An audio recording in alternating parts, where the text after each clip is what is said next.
John, der Hausherr, hatte gerade seinen Kaffee getrunken und wollte sich auf die Couch setzen, um ein gutes Buch zu lesen. Als er auf dem Weg zur Toilette war, hörte er ein seltsames Geräusch. Ein leises, quietschendes Geräusch, das aus der Toilette zu kommen schien. John rümpfte die Nase. Hatte er etwa die Spülung vergessen? Neugierig näherte er sich der Toilette und blickte hinein. Und da war sie, eine kleine, braune Eichhörnchen, die hilflos im Wasser schwamm und verzweifelt versuchte, an den glatten, weißen Rand der Toilettenschüssel zu gelangen. John war geschockt. Wie konnte das Tier überhaupt in die Toilette gelangen? War es durch das Dachfenster eingedrungen? Und wie sollte er es nun befreien? Die Stunden vergingen und die kleine Eichhörnchen war immer noch gefangen. Sie war klatschnass und erschöpft. John versuchte alles Mögliche. Er wollte sie vorsichtig herausziehen, doch sie klammerte sich nur fester an den Rand. Schließlich entschied er sich, die Tierschutzorganisation anzurufen. Christy Gallard, die zuständige Mitarbeiterin, hörte Johns verzweifelte Geschichte am anderen Ende der Leitung. Sie hatte schon viele seltsame Anrufe erhalten, aber ein Eichhörnchen, das in einer Toilette gefangen war, war wirklich neu.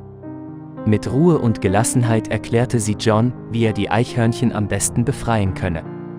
John sollte einen langen, dünnen Stock nehmen und ihn vorsichtig in die Toilette halten. Die Eichhörnchen würde sich dann am Stock festklammern und John könnte sie so herausziehen. John folgte Christys Anweisungen und nach wenigen Minuten war die Eichhörnchen frei. Sie war zwar immer noch klatschnass, aber zum Glück unverletzt. Christy, die den kleinen Nager mit einem Handtuch trocknete, untersuchte sie sorgfältig. Sie scheint nur ein bisschen durchnässt zu sein, aber ansonsten wohlauf. Wahrscheinlich ist sie durch das Dachfenster eingedrungen und hat sich in der Toilette verstecken wollen. Es ist alles gut ausgegangen und sie braucht keine weitere Hilfe. Christy war erleichtert. Ich habe schon viele seltsame Fälle mit Tieren erlebt, aber ein Eichhörnchen in einer Toilette, das ist schon etwas Besonderes. Einmal mussten wir eine Fledermaus aus einem Waschbecken befreien, aber das Eichhörnchen ist jetzt der absolute Spitzenreiter.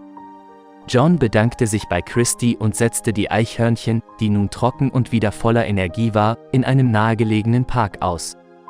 Der Sonntagnachmittag war gerettet. Und John? Er hatte gelernt, dass man die Toilettendeckel zukünftig immer geschlossen lassen sollte. Liebe Freunde, wenn euch das Video gefallen hat, setzt ein Like und abonniert den Kanal.